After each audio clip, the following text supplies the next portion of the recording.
Hello everyone, आज की इस वीडियो में हम डिस्कस करेंगे क्लास 12th की सोशियोलॉजी और इसका चैप्टर 4th है हमारा ग्रामीण समाज में विकास और परिवर्तन। बच्चे, इस चैप्टर से जो भी इम्पोर्टेंट क्वेश्चन बनते हैं वो हम डिस्कस करने वाले हैं। टर्म 2 के लिए हम यहाँ पे तैयारी कर रहे हैं, तो वीडियो को आपको बहुत ध्यान से देखना है। जो क्वेश्चन आपको वीडियो में बताए जा रहे हैं आपको वो सारे क्वेश्चन याद कर लेने हैं, ताकि उसमें से कोई भी क्वेश्चन आता है तो आप आराम से कर पाएँ। एक बार सिलेबस देख लीजिए। टर्म 2 की अगर हम बात करें तो टोटल 5 चैप्टर आपके आ रहे हैं। पहला चैप्टर हमने करा दिया, दूसरा करा दिया, ये आपका चैप्टर नंबर 4th जो था ये आपका आज करा दिया जाएगा। ये 10 नंबर का चैप्टर है, तो इसलिए आपके लिए ज़्यादा इंपॉर्टेंट हो जाता है ये, ठीक है। और मेरा नाम है सत्येंद्र प्रताप और आप मुझे फॉलो कर सकते हैं इंस्टाग्राम पे। मेरा यूज़र नेम है क्लेवर स्टडी पॉइंट, इस नाम से आप सर्च कर सकते हैं। आपको कुछ पूछना हो तो आप मैसेज कर सकते हैं। तो चलिए स्टार्ट करते हैं। सबसे पहला क्वेश्चन आपके सामने स्क्रीन पे है कि भारत में ग्रामीण लोगों की आजीविका का मुख्य स्रोत क्या है। जो गांव के लोग होते हैं, जो गांव में रहने वाले लोग होते हैं, उनका जो रोजगार होता है, मुख्य रोजगार क्या होता है, मतलब वो अपनी रोजी रोटी जो है वो किस चीज़ से चलाते हैं। तो सोर्स आपसे पूछा हुआ है। तो देखिए, भारत में अधिकतम जो ग्रामीण जनसंख्या है उसका जो मेन सोर्स है, मतलब इनकम का, वो कृषि होता है। यानी ज़्यादातर गाँव के लोग जो होते हैं वो खेती में लगे होते हैं या फिर खेती से जुड़े अन्य कार्यों में। तो कृषि के अलावा भी गांव के लोग जो होते हैं वो कई अन्य रोजगार में होते हैं। जैसे कि आप देखते हो मिट्टी के बर्तन वगैरह बनाने के काम में, जुलाहे, लोहार, लोहे वगैरह से रिलेटेड काम करना, सुनार, सोने के आभूषण वगैरह बनाना, पशुपालन करना, ठीक है, डेयरी उत्पाद, इन सब के कामों में भी लोग लगे होते हैं। तो मेन इनका जो गाँव का जो रोजगार है वो होता है कृषि। उसके बाद ये अन्य काम भी है जिसमें गाँव के लोग लगे होते हैं, ठीक है। नेक्स्ट क्वेश्चन आपके सामने, ध्यान से देखिए एक बार। क्वेश्चन है कि भारतीय समाज की विशेषता बताइए, ठीक है। भारतीय समाज की विशेषता क्या है आपको ये बताना है। तो हमारे अगर हम समाज की बात करें तो मुख्य रूप से ग्रामीण समाज है भारत का। आपको पता है कि भारत एक कृषि प्रधान देश है, आपने पढ़ा भी है। तो कृषि प्रधान का मतलब है कि भारत का मुख्य जो कार्य है, रोजगार है, वो कृषि है। और ये काम कहाँ पे होता है? ग्राम में होता है, यानी गाँव में होता है। तो हमारा जो ग्रामीण समाज है, हम एक तरह से कह सकते हैं कि वो पूरी तरीके से कृषि पे आधारित होता है। और हमारा समाज, जो ज़्यादातर समाज है, ज़्यादातर जो लोग हैं हमारे समाज के, वो गाँव में रहते हैं। लेकिन पिछले कुछ दशक से यहाँ नगरीकरण बढ़ रहा है, ठीक है। आपको पता है कि अगर आप 50-60 साल पीछे जाके देखेंगे तो गांव ही गांव होते थे और ज़्यादातर लोग गांव में रहते थे। नगरों का कॉन्सेप्ट इतना ज़्यादा नहीं था। लेकिन पिछले कुछ समय में नगरों का जो नगरीकरण जो है वो काफ़ी बढ़ रहा है। गाँव से जो लोग हैं वो आकर्षित हो रहे हैं शहरों की तरफ, नगरों की तरफ, और वो नगरों में आते भी हैं, ठीक है।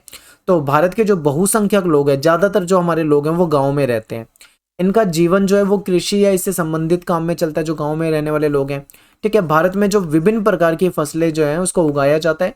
और अब के समय में कॉमर्शियल कृषि काफ़ी होती जा रही है, यानी कि ऐसी फसलों को भी ज़्यादा उगाया जाने लगा है जिससे लाभ ज़्यादा हो। पहले क्या होता था? निर्वाह वाली कृषि ज़्यादा होती थी, यानी जीवन निर्वाह के लिए। तो ये कुछ बदलाव आए हैं समय के साथ साथ, धीरे धीरे। तो ये कुछ पॉइंट आपको याद रखने हैं। अगला क्वेश्चन है कि प्रबल जाति से क्या तात्पर्य है। प्रबल का मतलब आप यहाँ पे लगा लो मजबूत, या फिर आप लगा लो ताकतवर। इसको आप समृद्ध कह सकते हो, ठीक है। कुलीन कह सकते हो। तो कई सारे शब्द हम इसके लिए इस्तेमाल कर सकते हैं। तो आपको समझ में आ गया होगा, प्रबल जाति वो जाति जिसका वर्चस्व हो, जो ताकतवर हो। तो देखते हैं, हर क्षेत्र में, प्रत्येक क्षेत्र में एक या दो जाति के लोग ऐसे होते हैं जो भूमि रखते हैं, यानी जो भूस्वामी होते हैं, जिनके पास बहुत ज़्यादा जमीनें होती हैं। इनकी संख्या जो होती है वो गांव में बहुत ही महत्वपूर्ण होती है। क्योंकि देखो, किसी भी गांव में, मान लो कोई गांव है, वहां बहुत सारे लोग रहते हैं, लेकिन उसमें भूस्वामी 2-4 ही लोग होंगे जिनके पास बहुत ज्यादा जमीन होगी। और जिसके पास बहुत ज्यादा जमीन होती है वो एक तरह से बहुत अमीर होता है, उसका रुतबा भी बहुत ज्यादा होता है। तो ये चीजें भी ध्यान रखनी है। तो ये काफी महत्वपूर्ण होते हैं। जो समाजशास्त्री हैं श्रीनिवास, इन्होंने कहा है कि इन्होंने इनको क्या कहा है? प्रबल जाति का नाम दिया है। तो प्रबल जाति के कुछ एग्जाम्पल आपके सामने दे रखे हैं, जो अलग अलग स्टेट में अलग अलग तरह से हो सकते हैं। तो पंजाब की बात करें, पंजाब में अगर हम बात करें, सिख जो हैं वो प्रबल हैं, जाट जो हैं वो प्रबल हैं। हरियाणा और पश्चिमी उत्तर प्रदेश की बात करें तो यहाँ पे जाट जो है वो प्रबल जाति में आते हैं। आंध्र प्रदेश की बात करें तो कम्मास, रेड्डी वगैरह जो है ये जाति आ जाती है। कर्नाटका में अगर हम बात करें तो लिंगायत समुदाय हो जाएगा, कोंकला गिलास हो जाएगा। बिहार की बात करें तो यादव हो जाएगा समाज, भूमिहार, ठीक है। ये सभी क्या है? प्रबल जातियां मानी जाती है। इनके पास मतलब क्या होता है? धन होता है, इनके पास जमीन होती है, ठीक है। ये चीजें याद रखनी है। अब इसका मतलब ये मत समझ लेना कि मतलब पंजाब के जितने जाट हैं हर जाट के पास बहुत ज्यादा जमीन होगी, ऐसा नहीं होता। मोस्टली मतलब होता है, लेकिन कुछ के पास ऐसा भी होगा कि कुछ गरीब भी होंगे जिनके पास ज्यादा जमीन भी नहीं होगी। नेक्स्ट क्वेश्चन देखते हैं, स्वतंत्र भारत में भूमि सुधार के लिए उठाए गए कदम की व्याख्या करो। देखो यहाँ पे 2 बार सुधार टाइप हो गया है गलती से, तो मैं इसको काट देता हूँ। अब समझिए, देखिए स्वतंत्र भारत में भूमि सुधार के लिए उठाए गए कदम की व्याख्या कीजिए। देखिए भारत में एक बड़ा समुदाय जो था वो कृषि से जुड़ा हुआ है, और भारत के बहुत बड़े कृषक समुदाय की बात करें तो उनके पास खुद की ज़मीनें नहीं होती थी, वो दूसरों की ज़मीनों पे काम करते थे। तो ऐसे में क्या था कि भाई भारत में समस्या ये थी कि कुछ लोग ऐसे थे जमींदार लोग जिनके पास बहुत ज़्यादा ज़मीन थी, और कुछ लोग ऐसे थे जिनके पास ज़मीन के नाम पे कुछ भी नहीं था। तो ऐसे में कहीं ना कहीं एक बैलेंस नहीं था। उसी बैलेंस को बनाने के लिए सरकार ने क्या करा, 1950 से 1970 के बीच में कुछ भूमि सुधार कानून लेकर आए, जिससे कि किसानों की स्थिति में सुधार आ सके। तो उसमें से एक ये था कि जमींदारी जो व्यवस्था है उसको समाप्त करना, ठीक है, जमींदारी प्रथा को समाप्त करना, एक ये कदम था। इनकी जमीनों को वितरित करना। दूसरा क्या है, पट्टेदारी व्यवस्था को नियंत्रित करना, पट्टे पे जमीन वगैरह दे दिया जाता है उसको नियंत्रित करने के लिए, ठीक है, भूमि की हदबंदी नियम लाना। और एक ये भी चीजें थी कि भूमि को कुछ लिमिटेशन लगाना कि कोई अपने नाम पे इतनी भूमि रख सकता है, इस तरीके की बातें भी आई थी। लेकिन देखिए एक चीज ये है कि कानून तो लाए गए थे, लेकिन कानून पूरी तरीके से लागू भी नहीं हो पाए थे, पूरी तरीके से सही तरीके से वर्क नहीं हो पाया था इन पे। लेकिन फिर भी हमें ये पॉइंट बताने ही इंपॉर्टेंट है। अगला क्वेश्चन है कि कृषि संरचना के बारे में लिखिए। कृषि की संरचना क्या है? तो भारत में अगर हम देखें तो एक मध्यम तथा बड़ी जमीन के मालिक होते हैं, ऐसे किसान होते हैं जिनके पास मीडियम या फिर बहुत बड़ी जमीन है, इनकी जो इनकम होती है वो काफ़ी अच्छी होती है। दूसरे क्या होते हैं, काश्तकार या पट्टीदार होते हैं, ये मतलब इन नॉर्मल ही इनके पास ज़मीनें होती है, और ये काफ़ी मतलब नॉर्मल सी इनकी कमाई होती है, मतलब बहुत ज़्यादा अमीर नहीं होते ये, इनकी सामान्य इनकम होती है। फिर है कृषि मजदूर, जो मजदूर होते हैं इनकी क्या होती है, कमाई काफ़ी कम होती है, बेरोजगार भी होते हैं कई, तो बेरोजगारी झेलते हैं, तो ये समस्या होती है, ठीक है। तो यहाँ पे कृषक संरचना बता दिया, यानी किसानों का जो स्ट्रक्चर है भारत के अंदर वो बता दिया। एक तो वो है जो बहुत बड़े किसान है जिनके पास बहुत ज़्यादा ज़मीन है, एक मीडियम जिनके पास मध्यम है, और एक बहुत कम वाले हैं। औपनिवेशिक काल में भूमि सुधार के परिणाम बताइए। तो देखियो, अंग्रेजों की सरकार ने स्थानीय जमींदारों को संपत्ति के अधिकार दिए थे। अब क्या होता था कि जो जमींदार होते थे उनको काम दे दिया गया था कि तुम्हें किसानों से टैक्स वसूल करना है, ठीक है, यानी एक तरफ हो जाएंगे किसान और एक तरफ हो जाएंगे अंग्रेज। अब यहाँ पे समझ लीजिए बीच में रख दिया इन्होंने जमींदार को। जमींदार क्या करेंगे, किसानों से क्या करेंगे, किसानों से ले लेंगे टैक्स, जो भी राजस्व है, और उस टैक्स को आगे किसको पहुंचा देंगे, अंग्रेजों को। तो इस तरीके से क्या है, अंग्रेज डायरेक्ट किसान से नहीं ले रहे टैक्स, अंग्रेजों ने जमींदार को रख रखा है और जमींदार किसानों से ले रहा टैक्स। तो ये सिस्टम था, यानी अंग्रेजों की सरकार ने स्थानीय जो जमींदार थे उनको संपत्ति के अधिकार दे दिए थे, और औपनिवेशिक काल में अंग्रेजी सरकार द्वारा नई राजस्व नीति लागू की गई थी। आपने हिस्ट्री में 12th में पढ़ा होगा, अंग्रेजों ने इस नई राजस्व नीति के अनुसार कृषि भूमि पर टैक्स लगा दिया था, बढ़ा दिया था टैक्स को। और जमींदारी व्यवस्था के कारण जो ब्रिटिश काल के दौरान क्या होता था, कृषि उत्पादन कम होने लगा था, और जमींदार जो लोग थे वो किसानों का शोषण करते थे, किसानों से टैक्स लेकर अंग्रेजों को पहुंचाते थे। तो जमींदारी व्यवस्था क्या था इसे समझिए। अंग्रेजी सरकार ने जमींदारों को भूमि के अधिकार दे दिए। ये जमींदार क्या करते थे, किसानों से टैक्स इकट्ठा करते थे, जो मैंने अभी आपको शुरू में बताया था, टैक्स इकट्ठा करते थे और अंग्रेज की जो सरकार होती थी उनको सौंप देते थे। इस प्रणाली के तहत सरकार और किसान के बीच में एक सीधा संबंध नहीं था, क्योंकि अंग्रेज इधर हो गए, किसान इधर हो गए, बीच में जमींदार को रख लिया है, ठीक है, तो सीधा संबंध नहीं है। यहीं पे एक दूसरी व्यवस्था भी थी, रैयतवाड़ी व्यवस्था। इसमें क्या है, इस व्यवस्था में भूमि का जो कर है, भूमि का जो टैक्स है वो किसान द्वारा सीधा अंग्रेजी सरकार लेती है, यानी यहाँ पे सीधा अंग्रेज है और यहाँ किसान है, और डायरेक्ट इनसे क्या लिया जा रहा है, टैक्स लिया जा रहा है। इस व्यवस्था में जमींदार को बीच से हटाया गया। तो ये व्यवस्था है, दोनों व्यवस्था आपको याद रखनी है, ठीक है।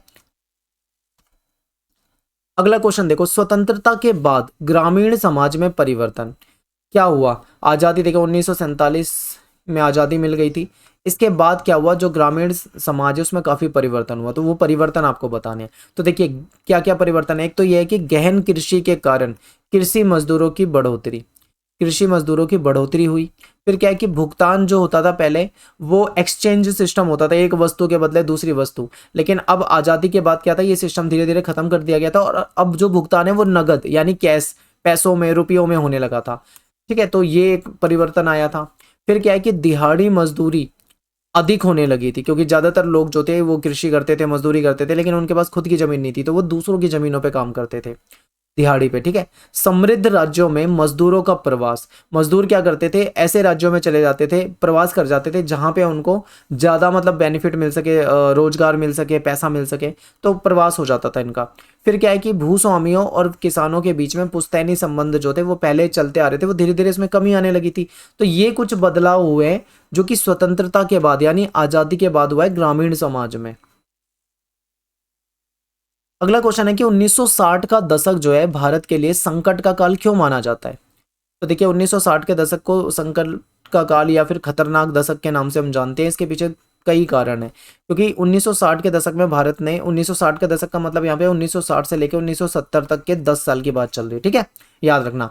तो 1960 से लेकर 1970 तक 10 सालों में भारत के साथ जो जो हुआ वो आपको समझना है। देखो सबसे पहले 1962 में हमें बहुत ज़्यादा नुकसान हुआ कि चीन ने भारत पे हमला कर दिया, जिससे भारत की हार हुई और भारत को काफ़ी नुकसान हुआ।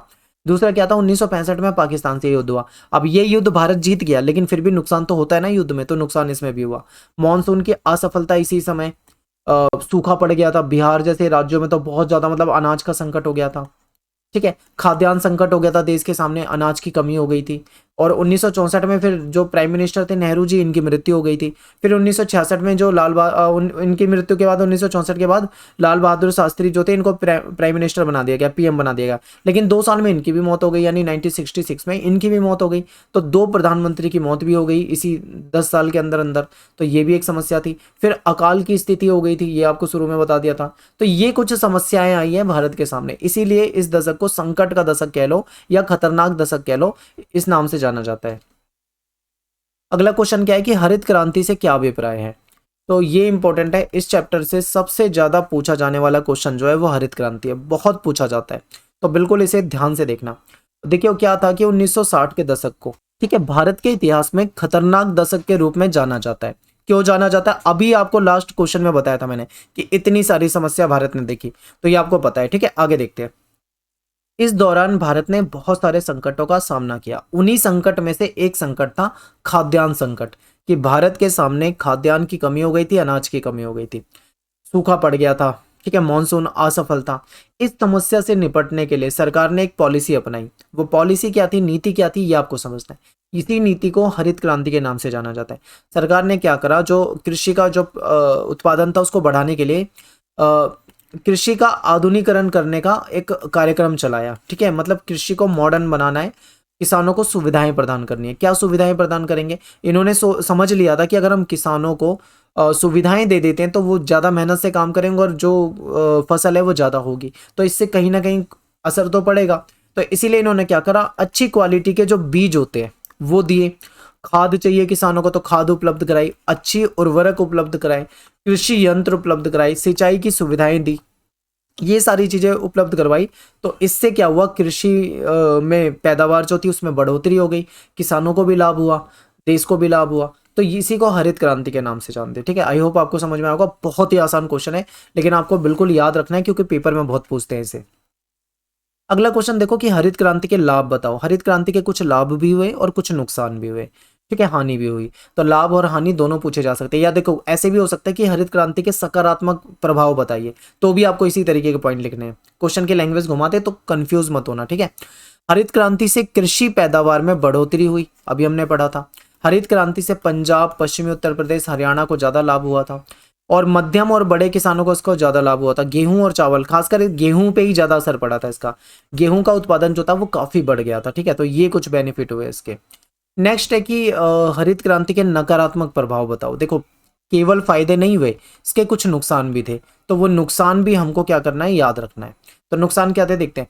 हरित क्रांति का लाभ केवल मध्यम और बड़े किसानों को हुआ, यानी कि इसका क्या है, इसका मतलब हम ये कह सकते हैं कि हरित क्रांति का फायदा केवल मध्यम और बड़े किसानों को हुआ, जो छोटे किसान थे, छोटे किसान को इसका बेनिफिट नहीं हुआ, ठीक है। तो ये इसका नकारात्मक या नेगेटिव पॉइंट हो जाएगा। इसके बाद है कि बढ़ती कीमतों और भुगतान के तरीके में बदलाव के कारण कृषि मजदूरों की आर्थिक स्थिति जो थी खराब हो गई थी। अब क्या है भाई, कीमतें बढ़ रही थी और जिससे कि जो मजदूर थे उनके पास इतनी मतलब इनकम नहीं होती थी, तो उनकी स्थिति और ज़्यादा खराब होने लगी थी। व्यवसायीकरण और बाजारोन्मुख खेती ने आजीविका की असुरक्षा प्रदान की। अब क्या था भाई, पहले लोग क्या करते थे, अपने जीवन निर्वाह के लिए कृषि करते थे, यानी वो चीज़ें, वो फसलें उगाते थे जिससे उनका जीवन चले, और थोड़ा सा उसमें से कुछ हिस्सा बेच भी देते थे जिससे उन्हें पैसा भी मिल जाता था। लेकिन बाद में क्या हुआ, व्यवसायीकरण हो गया कृषि का।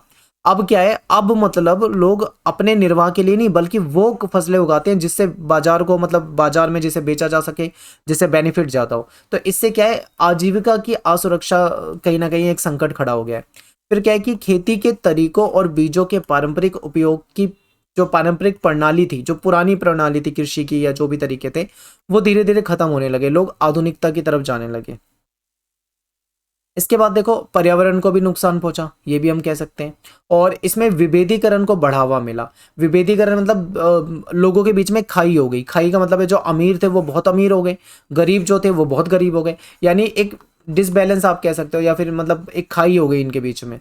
इसके बाद क्या है, इसमें क्षेत्रीय असमानता में भी वृद्धि हुई, कि जिन क्षेत्रों को तकनीक, मतलब जिन क्षेत्रों को तकनीक वगैरह सुविधाएं मिल गई वो तो विकसित हो गए, लेकिन जो बाकी क्षेत्र जहाँ पे ज़्यादा इनको सुविधाएं नहीं मिली वो वैसे के वैसे पिछड़े रह गए। तो एक तरह से ये भी क्षेत्रीय असमानता भी देखने को मिली। अगला क्वेश्चन है कि हरित क्रांति कृषि आधुनिकीकरण का एक सरकारी कार्यक्रम था। ये एनसीईआरटी के लैंग्वेज है, ठीक है, स्पष्ट कर रहा हूँ आपको। ये मतलब स्टेटमेंट दे देंगे और बोल देंगे स्पष्ट करो, बताइए, समझाइए कि क्या ये सही है, तो हम बोलेंगे यस।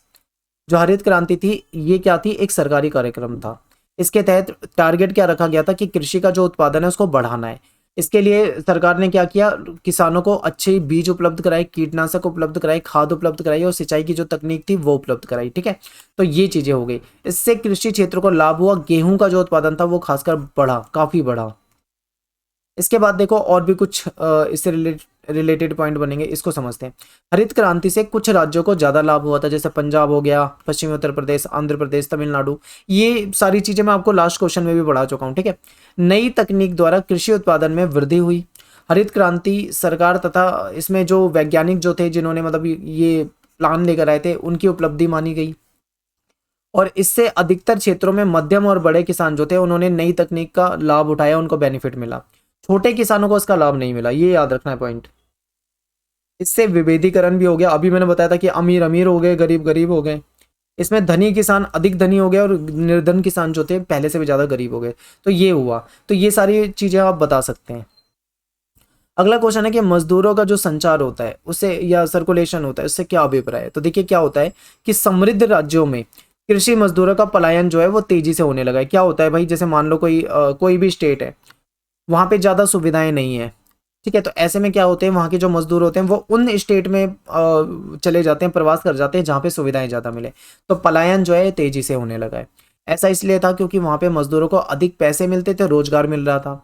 कृषि के व्यवसायीकरण के कारण भी ऐसा हुआ था, कृषि का व्यवसायीकरण हो गया तो ज़्यादा फसल उगानी थी, तो ज़्यादा मजदूरों की जरूरत थी, तो ये भी हो गया। समृद्ध राज्यों में मजदूरों का प्रवास बहुत तेजी से हुआ है। मजदूरों का ये प्रवास सूखाग्रस्त और कम उत्पादकता वाले क्षेत्रों से संपन्न क्षेत्रों में हुआ है और महानगरों की तरफ हुआ है।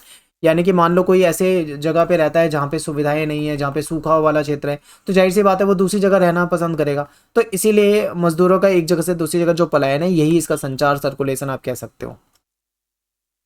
अगला क्वेश्चन है कि कृषि के भूमंडलीकरण यानी वैश्वीकरण की प्रक्रिया के बारे में आपको बताना है। तो कृषि का भूमंडलीकरण की प्रक्रिया जो है वो देखने को मिली है। इसमें क्या है कि कृषि फसलों को अंतर्राष्ट्रीय बाजार में शामिल किया जाने की ओर संकेत है, यानी इंटरनेशनल मार्केट में कृषि की फसलें जो है उसको लाया गया, बेचा गया, ये सब। भूमंडलीकरण की प्रक्रिया जो है इसका असर किसानों पे पड़ा।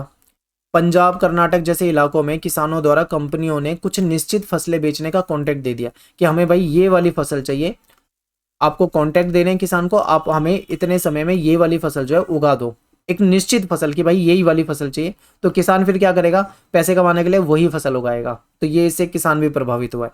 बहुराष्ट्रीय कंपनियां जो होती है, एमएनसी जो होती है, मल्टीनेशनल जो कंपनियां होती है, उन्होंने कॉन्ट्रैक्ट खेती, संविदा खेती जिसको कॉन्ट्रैक्ट खेती कहते हैं, इस पद्धति के तहत उगाई जाने वाली फसलों की पहचान की जाती है, ठीक है। ये क्या करते हैं कि ये किसानों को एक कॉन्ट्रैक्ट दे देते हैं कि भाई हमें ये फसल चाहिए, आप उगा के हमें दे दो, इतना हम आपको पैसा देंगे, पहले से डिसाइड हो जाता है कि हम फसल लेंगे और इतना पैसा देंगे, ठीक है। तो इसे कहते हैं कॉन्ट्रैक्ट खेती। इसके बाद है कि जो एमएनसी कंपनी है वो किसानों से फसलें खरीद लेती है, मल्टीनेशनल कंपनी, ये कंपनियां पूर्व निर्धारित मूल्य पर फसल खरीदने का आश्वासन देती कि पहले से मतलब एक मूल्य डिसाइड कर देते हैं और किसान को बता देते हैं हम इतना रुपए दे देंगे तुम फसलें उगाओ। तो इससे क्या होता है कि किसान भी बाजार की तरफ से चिंतित नहीं रहता कि बाजार में क्या होगा, कल को क्या होगा, उसे टेंशन नहीं होती, उसे पता है कि भाई हमारे इस अमाउंट में हमारी फसल जो है वो बिक जाएगी और ये कंपनी जो है वो खरीद लेगी। तो ये भी थोड़े टेंशन फ्री हो जाते हैं। इसके अलावा कृषि के भूमंडलीकरण के तहत जो बहुराष्ट्रीय कंपनियां हैं ये कुछ ऐसी चीजें भी बेचने लगे जैसे बीज, कीटनाशक, खाद, उर्वरक, ये भी बाजार में बेचने लगी हैं। तो इससे भी किसान प्रभावित हुआ है। ठीक है, तो ये चीजें आपको बतानी थी। इसके बाद ये 2 स्कीम है, ये आपको याद रखनी है। सपोर्टिंग मटेरियल में आपके दिया हुआ है, हो सकता है इसमें से क्वेश्चन आ जाए। एक तो है ग्राम उदय से भारत उदय अभियान। तो इसमें क्या है, ग्राम उदय से भारत उदय अभियान एक राष्ट्रव्यापी मिशन है जिसकी मदद से पंचायती राज जो है उसको मजबूत बनाना और इसके माध्यम से गांव में सामाजिक सद्भाव को बढ़ावा देने के लिए और ग्रामीण विकास करने के लिए, किसानों का विकास करने के लिए ये स्कीम जो है ये लाई गई थी। ठीक है, ये स्कीम क्यों लाई गई थी, ताकि पंचायती राज को मजबूत किया जा सके, जो गांव के किसान हैं उनको उनके बीच में सद्भाव उत्पन्न किया जा सके, किसानों का विकास किया जा सके, ग्राम का विकास किया जा सके, यानी गाँव का विकास किया जा सके, इसलिए स्कीम आई थी। तो ये समझ में आ गया होगा। इसके बाद देखो दूसरी स्कीम है राष्ट्रीय ग्रामीण नगरीय मिशन। तो ये जो कार्यक्रम था इसमें क्या था, ये स्वास्थ्य मंत्रालय जो है इसके द्वारा चलाया जा रहा है। इसमें ग्रामीण क्षेत्र जो है, गांव के जो क्षेत्र है वहां पे स्वास्थ्य सुरक्षा में केंद्र सरकार की ये योजना शुरू की गई थी। स्वास्थ्य सुरक्षा के लिए ये वाली योजना शुरू की गई थी। ठीक है, शुरू में जब ये मिशन आया था तो केवल 7 साल के लिए इसको रखा गया था। ये एक प्रमुख योजना है, मेन योजना है। ये कार्यक्रम भारत सरकार के द्वारा संचालित है, यानी केंद्र की सरकार के द्वारा संचालित है। ठीक है, राज्य की सरकार नहीं चलाती, ध्यान रखना इसे। और जिसके माध्यम से पूरे देश में किसानों को सहायता देने के लिए मार्ग खोले गए, रास्ते खोले गए। तो ये आपके लिए इंपॉर्टेंट है बहुत ज़्यादा, ये आप याद रख सकते हैं और पेपर में पूछा जा सकता है। तो यहाँ पे हमारा वीडियो जो है वो खत्म हो जाता है। मिलते हैं आपसे नेक्स्ट वीडियो में। और आप हमारा टेलीग्राम ग्रुप ज्वाइन कर लो, क्लास 12 ESP नाम से हमारा, ESP न्यू ग्रुप नाम से हमारा टेलीग्राम पे ग्रुप है, आप इसमें जुड़ जाइए, आपको वीडियोज़ के लिंक मिल जाया करेंगे। तो मिलते हैं आपसे नेक्स्ट वीडियो में। थैंक्स फॉर वॉचिंग सभी को। जय हिंद, जय भारत।